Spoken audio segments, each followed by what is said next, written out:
அஸ்ஸலாமு அலைக்கும் வரஹ்மத்துல்லாஹி வபரகாத்துஹு. மக்களிலே அதிகமாக தர்மம் செய்யக்கூடியவர்களாக பெருமானார் ஸல்லல்லாஹு அலைஹி வஸல்லம் இருப்பார்கள். அதிலும் குறிப்பாக ரமதானுடைய மாதத்தில் ஹஜ்ரத் ஜிப்ரீலை சந்திக்கக்கூடிய அந்த சந்தர்ப்பத்திலே பெருமானார் ஸல்லல்லாஹு அலைஹி வஸல்லம் அதிகமாக தர்மம் செய்வார்கள்.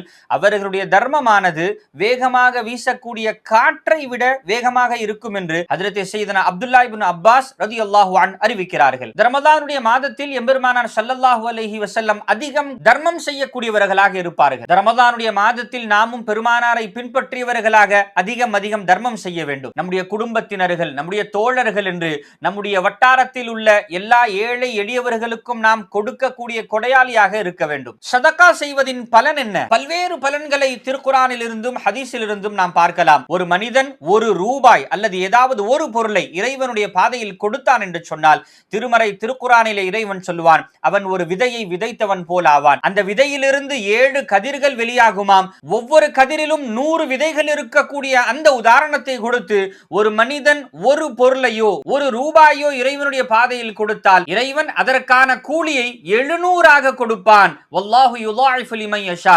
இன்னும் தான் நாடியவர்களுக்கு அதை இன்னும் அதிகப்படுத்துவான் என்று கூறுகிறான். இரண்டாவதாக தர்மம் செய்வது நம்முடைய பாவங்களை அழிக்கிறது. அஷ்ஸதகத்து துத்ஃபிஉல் ஹதியா கமா யுத்ஃபிஉல் மாஉன் நார். தர்மம் உங்களுடைய பாவத்தை அழிக்கிறது எப்படி தண்ணீர் நெருப்பை அடிக்குமோ என்று பெருமானார் ஸல்லல்லாஹு அலைஹி வஸல்லம் கூறினார்கள். மூன்றாவதாக தர்மம் செய்வதினால் நரகத்திலிருந்து நமக்கு விடுதலை கிடைக்கிறது.